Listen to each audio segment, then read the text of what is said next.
네, 이 자리에 나오신 그리고 또 온라인으로 함께 예배드리고 계신 모든 분들 환영하고 또 축복합니다. 예배 시간을 통해서 하나님의 말씀을 듣고요. 또 위로와 또 치유의 시간이 있는 그런 회복의 시간이 있는 그런 시간 되기를 간절히 소망합니다. 오늘 우리가 함께 읽은 사도행전은요. 교회사에서 정말 중요한 위치를 차지하고 있는 그런 성경입니다. 왜냐하면 이 땅의 교회가 어떻게 시작되었는지를 아주 잘 보여주고 있는 그런 성경이기 때문입니다. 또 이 땅에 성령님께서 어떻게 오셨고요. 또 성령 충만함을 받은 사람들이 어떻게 그 신앙의 여정을 이어가는지를 잘 보여주고 있는 그런 책이기 때문입니다. 우리가 오늘 함께 읽은 본문 말씀도 성령을 받은 초대교회에서 일어난 수많은 기적들 가운데 가장 첫 번째로 일어난 기적을 다루고 있습니다. 오늘 말씀은 성전에 기도하러 올라가던 베드로와 요한이 걷지 못하던 한 사람을 만나는 것으로부터 시작이 됩니다. 베드로와 요한은 성전 입구에서 구걸을 하던 이 걷지 못하는 한 남자를 만나게 되었는데요. 성경은 이 남자가 태어나면서부터 걷지 못하던 사람이다라고 기록을 하고 있습니다. 그리고 사장을 가보면 대략 40살 정도 된 사람이다라고 기록을 하고 있습니다. 그 외에는 이 남자가 어떤 사람이었는지 또 무엇을 하던 사람이었는지 전혀 기록하지 않고 있습니다. 그런데 우리는 알 수 있죠. 그의 직업이 뭐였는지. 그의 직업은 거지였습니다. 그는 모자나 헝겊을 앞에 내려놓고 성전에 예배를 드리거나 아니면 기도하러 올라가던 사람들, 그 사람들이 한 푼 한 푼씩 적선하기를 기다렸습니다. 지금은 많이 없어졌지만 제가 어릴 때만 하더라도 지하철 계단을 오르락 내리락 할 때 보면은 그 중간 지점 부분에 항상 이렇게 한 푼씩 도움을 요청하시던 분들이 계셨습니다. 그리고 또 지하철 칸을 한 칸 한 칸 돌아다니시면서 4주를 가까이 찬양을 하시면서 이렇게 또 도움을 요청하는 분들이 계셨습니다. 어린 마음에 주머니 동전이 있으면 이분들이 지나치지 못하고 100원씩 혹은 200원씩 드렸던 기억이 납니다.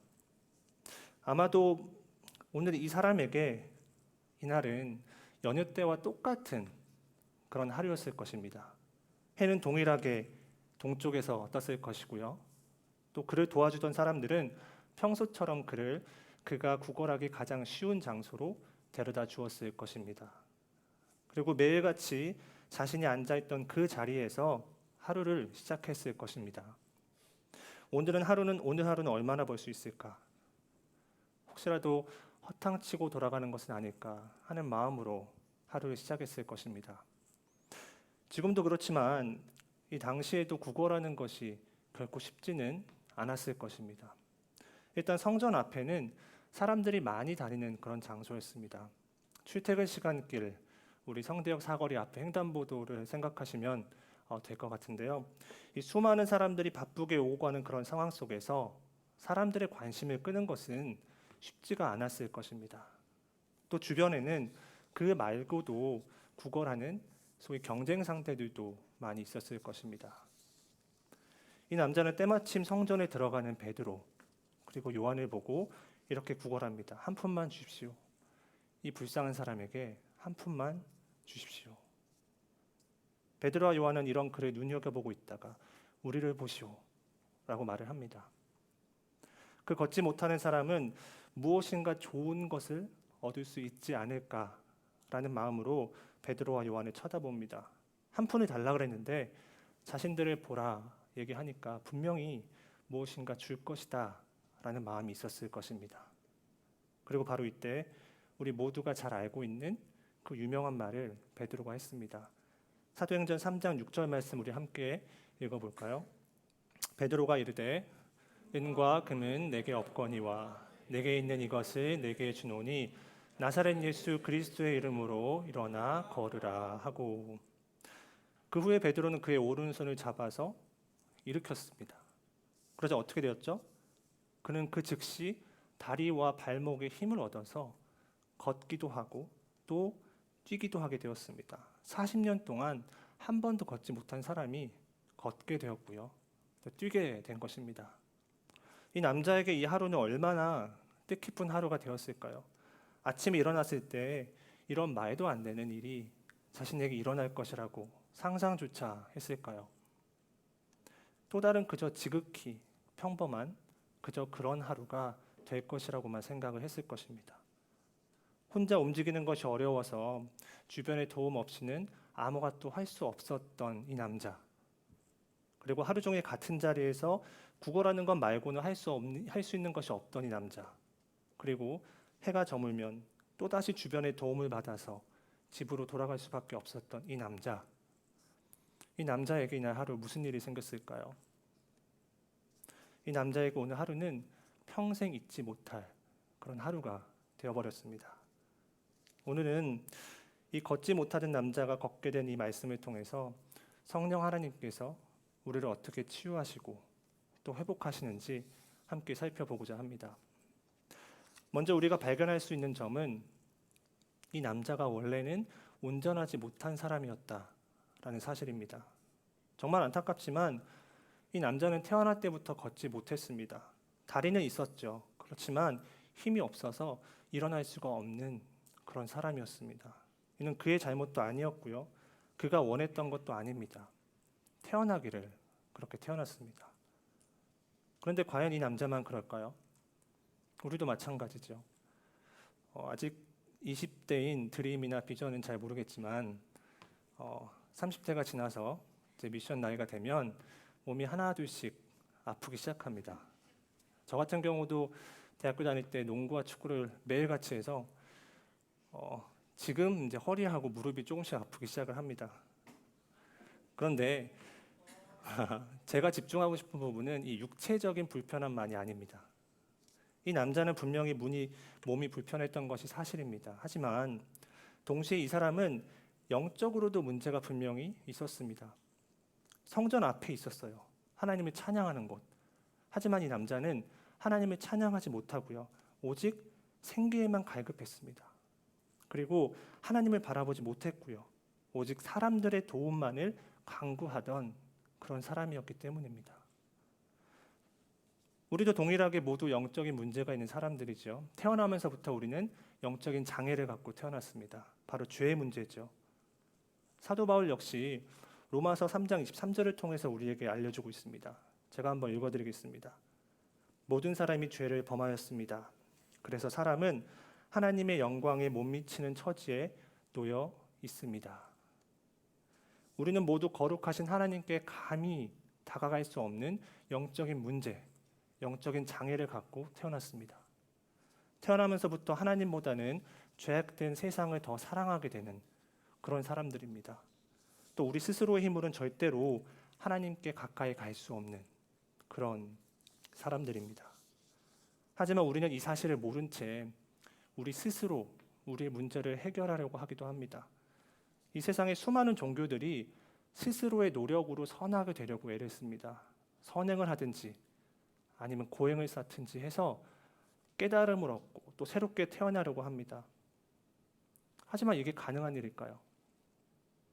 이사야서 말씀을 보면 이런 말씀이 있습니다. 우리는 모두 부정한 자와 같고 우리의 모든 의는 더러운 옷과 같습니다.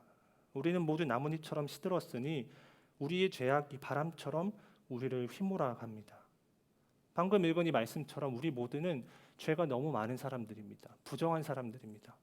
우리의 모든 의는 우리가 하는 모든 착한 행실은 마치 더러운 옷과도 같습니다. 그리고 우리는 모두 나뭇잎처럼 시들어서 우리의 죄악이 바람처럼 우리를 휘몰아 갑니다. 우리 스스로는 절대로 해결할 수 없는 그런 문제입니다. 이처럼 우린 태어나면서부터 영적인 장애를 가지고 태어났습니다. 하지만 안타깝게도 살아가면서도 우린 계속해서 장애를 입습니다. 하루에도 수없이 마상을 입습니다. 여기서 치기도 하고요. 또 저기서 치기도 합니다. 직장 상사한테 어이없이 혼나기도 하고요. 친구들에게 치기도 하고 때로는 사랑하는 가족들에게도 상처를 받기도 합니다. 이러한 마음의 상처 때문에 좌절해서 쓰러지기도 하고요. 넘어지기도 합니다. 지난 금요일 제가 섬기는 비전공동체 목자들과 함께 온라인 목자 모임을 가졌습니다. 그런데 왜 이리도 지쳐하고 또 힘들어하는 이들이 많은지 마음이 너무 많이 아팠습니다. 각자 환경에서 물론 최선을 다해서 살아가고는 있지만 때로 원하지 않게 찾아오는 그 외로움 혹은 공허함 때문에 너무나도 힘들어하는 이들이 많았습니다. 목자들만 이럴까요? 교역자들도 마찬가지입니다. 특히 저는 이번 한 주 이 말씀을 준비하는 것이 왜 이리 또 힘들었는지 너무나도 힘든 한 주를 보냈습니다. 제가 여자가 아니라서 절대 모르겠지만 해산의 고통 이런 게 아닐까. 네, 비교는 할 수 없죠. 하지만 그런 마음이었습니다. 근데 우리 모두 마찬가지죠. 살아가면서 힘들지 않은 사람이 누가 있겠습니까? 이처럼 우리는 모두 육적으로나 영적으로나 아니면 심적으로 모두 장애가 있는 온전하지 않은 그런 사람들입니다. 우리가 이 남자에게서 또다시 발견할 수 있는 점이 있는데요. 이것은 바로 이 남자가 자신의 위치, 그리고 자신의 현재 상황을 알고 있었고 또 인정했다라는 사실입니다. 이 남자는 자신이 문제가 있다는 것을 분명히 알고 있었습니다. 이 세상 누구도 자신의 다리를 고칠 수 없다라는 사실도 알고 있었습니다. 그래서 그는 자신이 유일하게 할 수 있는 그런 일을 선택했습니다. 바로 구걸하는 일이었죠.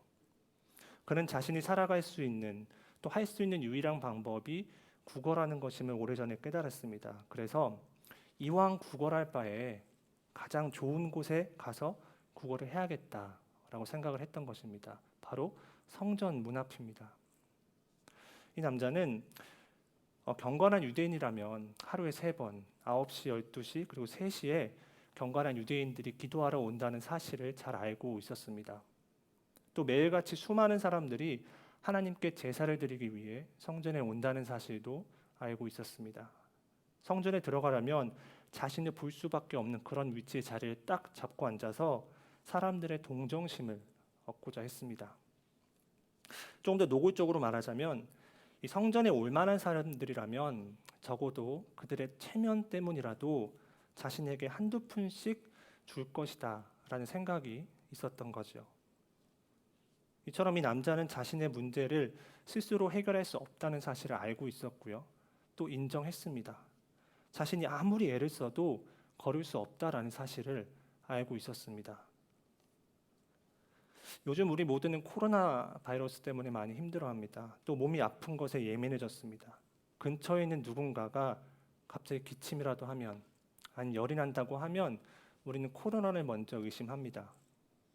그런데 만약 자신이 코로나 의심 증상이 있는데도 이 선별진료소에 가서 검사를 받지 않으면 이 사람은 절대로 치료받을 수 없습니다. 병원에 가면 아픈 사람들이 참 많이 있죠. 우리가 병원에 가는 이유가 뭘까요? 병원에 가는 이유는 내가 왜 아픈지 그 원인을 알고 또 그 원인을 치료하기 위해서 갑니다. 근데 건강한 사람은 병원에 굳이 갈 필요가 없습니다. 해보신 분은 아시겠지만 병원에 입원하면 여러모로 불편합니다. 음식이 맛이 없지는 않은데 그렇다고 맛있는 것도 아니고요. 또 병실에 있는 침대도 그리 편하진 않습니다. 또 전체적인 분위기는 왜 이리 다운되어 있을까요? 하지만 내가 만약에 몸이 아프면 병원에 입원하는 것이 가장 좋은 해결 방법입니다. 하지만 우리 몸이 아픈데도 아픈 것을 인정하지 않고 병원에 가지 않는다면 어떻게 될까요? 내 몸에 분명히 통증이 있는데 진통제 한두 알로 하루하루 살아가다 보면 결국에는 병을 키워서 나중에 큰일이 생깁니다. 오늘 말씀에 나온 이 남자처럼 우리에게도 동일하게 문제가 있다, 장애가 있다라는 것을 우리는 인정해야 할 것입니다. 우리에게 영적인 문제도 있고 또 마음의 문제도 있다는 것을 분명히 알고 있어야 합니다. 또 우리 스스로는 그 문제를 해결할 수 없다는 사실도 우리는 알고 있어야 합니다. 오늘 우리가 이 남자에서 발견할 수 있는 또 다른 사실이 있는데요. 그것은 바로 이 남자가 기대하면서 기다렸다라는 사실입니다. 베드로와 요한이 남자에게 우리를 보라라고 이야기한 것은 분명히 좋은 징조였죠. 한 푼만 달라고 했는데 우리를 보십시오 라고 말한 것은 분명히 무언가를 줄 것을 기대할 수 있고 또 기다리게 할 수 있습니다. 우리가 길을 가다가 구걸하는 사람을 만났는데 주머니에 잔돈이 없으면 어떻게 하죠? 혹은 사랑의 헌금을 드리는 주인데 깜빡 잊고 헌금을 못 가지고 왔어요. 그런데 헌금 바구니가 저에게 오면 어떻게 하죠? 그냥 못 본 척 할 수도 있습니다. 그런데 베드로와 요한은 분명히 우리를 보시오 주목시켰습니다. 좋은 사인이죠. 이 남자는 분명히 자신을 지나쳐갈 수도 있는 이 사람들이 자기를 쳐다보라고 하니까 기대감을 가졌고요. 또 기다렸습니다. 분명히 좋은 것을 얻을 수 있을 것이라는 그런 마음이 있었습니다. 한 푼, 두 푼, 혹은 더 많은 돈을 받을 수 있지 않을까라는 마음으로 기대하고 또 기다렸습니다. 근데 우리도 마찬가지입니다. 우리도 문제가 있다는 것을 알고 인정하고 또 깨달은다면 그 문제를 해결할 수 있는 분을 기대하는 마음으로 기다릴 필요가 있습니다. 기다리는 마음으로 기다릴 때, 기대하는 마음으로 기다릴 때 우리는 그 문제를 해결받을 수 있습니다. 예수님께서 제자들에게 성령님을 기다리라고 말씀하셨죠. 제자들의 마음이 어떠했을까요? 비록 예수님은 가셨지만 예수님께서 약속하신 성령님이 곧 오실 것이라는 기대함을 가지고 기다리지 않았을까요? 그렇기 때문에 이들은 기약도 없이 매일같이 기도에 힘을 썼을 것입니다. 우리 역시 우리의 문제를 치유받기 위해서는 기대하는 마음으로 기다려야 합니다. 마치 시편 40편 1절 2절에서 말씀에서 기록된 것처럼 말입니다. 제가 한번 읽어드릴게요. 내가 여호와를 기다리고 기다렸더니 귀를 기울이사 나의 부르짖음을 들으셨도다. 나를 기가 막힐 웅덩이와 수렁에서 끌어올리시고 내 발을 반석 위에 두사 내 걸음을 견고하게 하셨도다. 우린 이처럼 우리를 고치실 수 있는 유일한 분인 성령님을 기대하는 마음으로 기다려야 할 것입니다. 오늘 우리가 이 남자에게서 발견할 수 있는 또 다른 부분이 있는데요. 그것은 바로 이 남자에게 믿음이 있었다라는 사실입니다. 베드로가 이 남자에게 뭐라고 했죠? 은과 금은 나에게 없습니다. 하지만 내가 있는 것을 당신에게 주겠습니다. 나사렛 예수 그리스도 이름으로 일어나 걸으세요. 이 말을 한 다음에 베드로는 이 남자의 오른손을 잡아서 일으켰습니다. 만약에 여러분이 이 남자의 입장이었다면 어떤 마음이 들었을까요? 언제부터인지 알 수는 없지만 이 남자는 매일매일 구걸을 하면서 살아야 했습니다. 혼자서는 이 자리에 나올 수도 없어서 매 순간순간 누구의 도움을 받을 수밖에 없었습니다. 비가 오나 날이 좋으나 아니면 더울 때나 추울 때나 상관없이 이 사람은 항상 그 자리에서 구걸을 해야만 했습니다. 구걸을 해야지 살 수 있었기 때문입니다. 때로는 아무것도 얻지 못하고 허탕을 치고 갈 때도 있었을 것이고요. 때로는 평소 버는 것보다 훨씬 더 많은 것을 벌 때도 있었을 것입니다. 때로는 철없는 아이들에게 심한 말을 들으면서 조롱이나 웃음거리가 될 때도 분명히 있었을 것입니다. 이렇게 평생을 살아왔던 그는 베드로의 이 말에 어떻게 반응을 해야 했을까요? 말도 안 되는 소리라면서 손을 놓아버리지 않았을까요?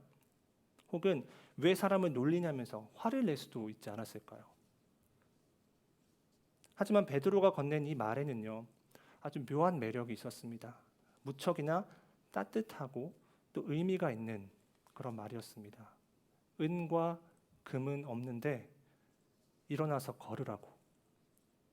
태어나서 한 번도 들어본 적이 없는 이 말이었지만, 정말 말도 안 되는 말이었지만, 그래서 믿지 않을 수도 있었지만 이상하게 믿어보고 싶었을 것입니다. 뭐라고 표현하기는 애매하지만 빵 한 조각을 달라고 했는데 드마리스 뷔페에 초대받은 느낌 아니었을까요? 이 사람이 나사렛 예수 그리스도에 대해서 들어보았을까요? 뭐 들어봤을 수도 있고요. 듣지 못했을지도 모릅니다. 확실하진 않습니다. 하지만 지금 확실한 것은 이 남자가 베드로를 믿었다는 사실입니다. 그래서 베드로가 자신의 오른손을 잡아 일으켰을 때 같이 일어났습니다. 성경을 보시면 베드로가 그 남자의 겨드랑이에 손을 넣어서 일으켜 세워준 것이 아닙니다. 그저 평범하게 오른손을 내밀어서 잡았습니다. 누군가의 도움이 아니라 자신의 힘으로 혼자 일어날 수 있게 했습니다. 이 남자는 베드로의 손을 잡고 일어서려고 했겠죠. 처음엔 잘 안 됐을지도 몰라요. 하지만 말랐던 그의 다리에 근육이 생기고 갑자기 힘이 생겨났습니다. 또 다리에 피가 돌면서 생기가 돕니다. 평생 느껴보지 못했던 그 다리 근육의 긴장감을 느끼게 됩니다. 그리고 드디어 이 남자는 그 누구의 도움으로도 받지 않고 일어서 있게 되었습니다. 이때 이 남자의 마음이 어떠했을까요? 처음에는 이게 뭐지? 내가 지금 뭐 하는 거지? 라는 마음이 들면서 실감이 나지 않았을 것 같아요. 그러다가 시간이 지나자 비로소 이게 진짜구나 깨달았겠죠. 내가 서 있다니 말도 안 돼. 이 남자는 베드로가 요한이 말한 것처럼 은이나 금 같은 경제적인 혜택을 받지는 못했습니다. 하지만 그보다 훨씬 더 귀한 것을 얻었죠. 다리를 얻었습니다. 그리고 새로운 삶을 얻었습니다. 이런 기적은요, 그가 베드로를 믿었기 때문에 가능했습니다. 만약에 그 사람이 베드로의 말을 듣고 농담이라고 그저 흘려보냈으면 이런 기적이 일어나지 않았을지도 모릅니다. 근데 우리도 똑같아요. 성령님이 우리를 치유하시고 또 회복하실 것이라는 그 사실을 믿어야 합니다. 이 세상 그 누구도 할 수 없는 일을 우리 성령님께서는 하실 수 있다라는 사실을 믿어야 합니다. 우리의 연약함을 그 누구보다도 잘 아시는 그 성령님을 믿으면 우린 회복될 수 있습니다. 우리가 할 것은 믿기만 하면 되는 거죠. 그럼 우리 하나님, 성령 하나님께서 알아서 하실 것입니다. 오늘 우리가 이 남자에게서 발견할 수 있는 또 다른 부분은 이 남자가 결국 온전해졌다라는 사실입니다.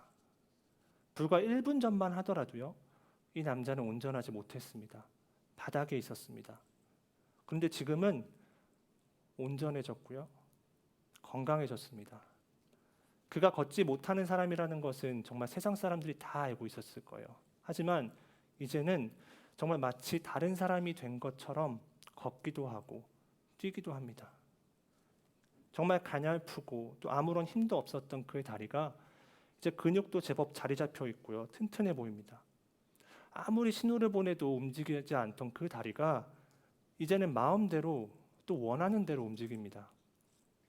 다리에 큰 가시가 박혀도 통증을 느낄 수 없었던 그가 이제는 땅바닥에 있는 그 발바닥에 닿는 작은 먼지 한 톨도 느낄 수 있게 되었습니다. 이처럼 성령님이 우리를 만지시면 우리도 온전해질 수 있습니다. 우리의 영적인 상태가 아무리 바닥이라도 혹은 지금 내 마음의 슬픔의 깊이가 아무리 깊다 하더라도 성령님이 우리를 만져주시면 우리는 회복될 수 있습니다. 금요일날 비전 목자들하고 온라인 모임을 하다가 한 목자가 나누어진 찬양의 가사가 너무 은혜로워서 제가 하는 건 아니고 가사를 한번 읽어드리겠습니다. 지금 이 자리에서 라는 찬양인데요. 제가 가사 읽어드릴게요.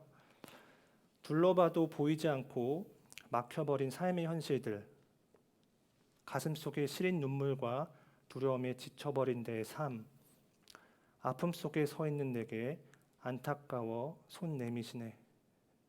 눈을 드니 주님 계시네. 나를 안고 나를 인도하시네. 지금 이 자리에서 주를 바라보며 지금 이 자리에서 주가 영광 받으시도록 주께 순복하리라. 주께 나아가리라. 지금 이 자리에서 살아내리라. 찬양의 가사가 은혜롭지 않나요?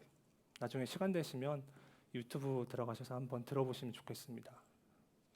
우리가 처해 있는 상황이 아무리 힘들고 어렵더라도요, 우리에게는 환하게 웃으시며 손 내밀어 주시는 우리 성령님이 계십니다.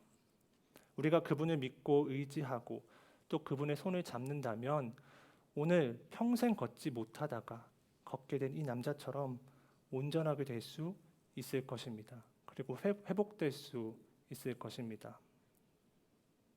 오늘 우리가 이 남자에게서 발견할 수 있는 마지막 사실은 이 남자가 하나님을 찬양했다라는 사실입니다. 오늘 말씀 8절을 보시면 이 남자는 성전에 들어가면서 걷기도 하고 뛰기도 하고 또 하나님을 찬양했다라고 기록이 되어 있습니다. 그 어느 누구도 그에게 성전으로 들어가라고 말을 하지 않았습니다. 그 어느 누구도 그에게 하나님을 찬양해라 라고 시키지 않았습니다. 그 누구도 그에게 그렇게 하라고 한 적이 없어요. 하지만 그는 자신이 무엇을 해야 하는지 아주 정확하게 알았습니다. 그가 걷게 된 후에 처음 한 행동은 바로 하나님을 찬양하는 것이었습니다. 그가 하나님을 찬양하는 것으로 끝났을까요? 아닙니다. 아마도 만나는 그 모든 사람들에게 자신이 경험했던 그 모든 소중한 일들을 들려주었을 것입니다. 지나가는 모든 사람들에게 큰 소리로 아마 이렇게 외치지 않았을까요? 여러분, 저 기억하시지요? 불과 얼마 전까지 저는 걷지 못하고 성전 앞에서 구걸하던 바로 그 사람이었습니다. 다른 사람의 도움 없이는 한 발자국도 움직일 수 없던 그런 사람이었습니다. 하지만 어떤 이가 와서 저에게 이렇게 이야기합니다. 은과 금은 없어도 자신이 가지고 있는 것을 준다고 말했습니다. 나사렛 예수 그리스도의 이름으로 일어나 걸으라고 했습니다. 그랬더니 보십시오. 제가 걷기도 하고요. 뛰기도 합니다. 대단하지 않은가요? 우리도 성령 충만하면 성령님의 만지심을 경험하면 하나님을 찬양할 수 있습니다. 누가 시키지 않아도요. 성령님께서 우리를 회복시키시고 또 우리를 만져주신 것을 주변 모든 사람들에게 전할 수 있습니다. 나에게 좋은 일이 생기면 우리는 숨기고 싶어 하지 않죠. 누구에게라도 전하고 싶어 합니다. 그런데 왜 내 안에 있는 복음은, 내 안에 있는 성령님은 드러내지 않으려고 하는 것일까요? 오늘 우리는 이 걷지 못하던 사람이 이 걷게 된 말씀을 통해서 성령님의 치유와 또 성령님의 회복에 대해서 살펴보고 있습니다. 우리도 이 남자처럼 온전하지 않습니다. 육체적으로나 영적으로나 심적으로나 우린 너무나도 불안정합니다. 매일같이 쓰러집니다. 하지만 우리가 성령님의 손을 잡으면 달라지지요. 우리가 성령 충만하면 우리 안에 아무리 깊은 어둠이 있다 하더라도 우린 치유될 수 있고요. 또 회복될 수 있습니다. 걷지 못하던 사람이 일어나는 것처럼 우리도 다시 일어설 수 있습니다. 그런데 우리는 때로는 답답해합니다. 언제 그날이 올까? 과연 그날이 올까? 과연 내 삶에도 햇살이 비칠 수 있을까? 고민합니다. 또 답답해합니다. 지쳐합니다. 자, 근데 생각해 볼까요? 예수님께서 이 땅에 계실 때 성전에 자주 가셨습니다. 성전 문 앞을 지나가시면서 이 걷지 못하던 사람 분명히 보셨을 거예요. 예수님께서 정말 많은 병자들을 고치셨는데 왜 이 사람은 안 고치셨을까요? 이 남자에게 예수님께서 긍휼한 마음이 없어서 그러셨을까요? 오늘 말씀을 들은 우리는 그 이유를 알 수 있습니다. 베드로가 이 남자를 고쳐준 후에 베드로는 솔로몬의 행각에서 복음을 전할 수 있는 기회를 얻게 되었습니다. 그리고 그날만 무려 5,000명이나 되는, 남자만 5,000명이나 되는 사람들이 다시 주님께로 돌아왔습니다. 결국 예수님께서 이 사람을 직접 고치실 수 있었음에도 고치시지 않은 이유는 이 베드로가 성령 충만함을 받은 후에 이와 같이 큰 일을 행할 수 있도록 아껴두셨다라는 사실입니다. 사랑하는 청년 여러분,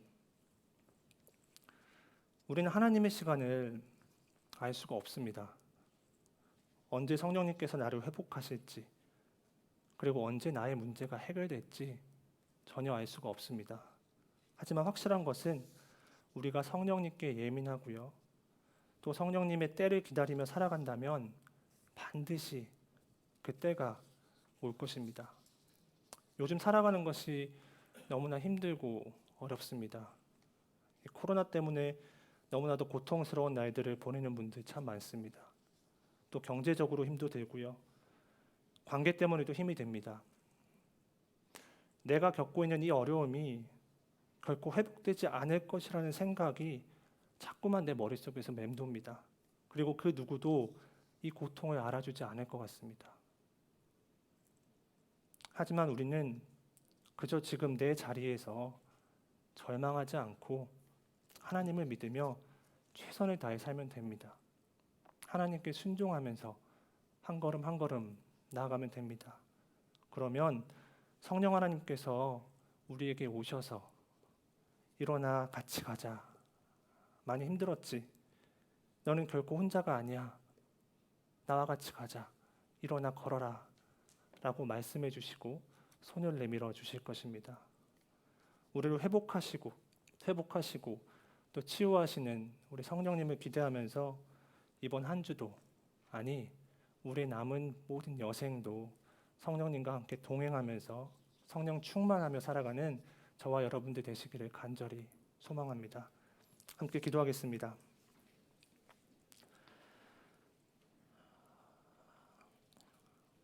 살아계신 하나님 아버지, 참 감사를 드립니다. 오늘도 우리와 함께 하시는 우리 성령 하나님께 감사를 올려드립니다. 저에게 은혜를 주셔서 함께 예배의 자리로 나오게 하시니 감사를 드립니다.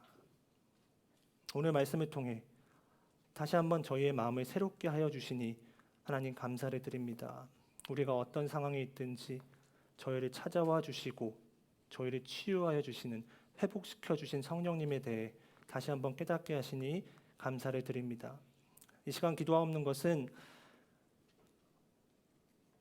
우리의 연약함과 우리의 부족함을 인정하며 우리의 모든 것을 주님께 내려놓고 성령님을 기대하며 살아가는 우리가 되게 하여 주시옵소서.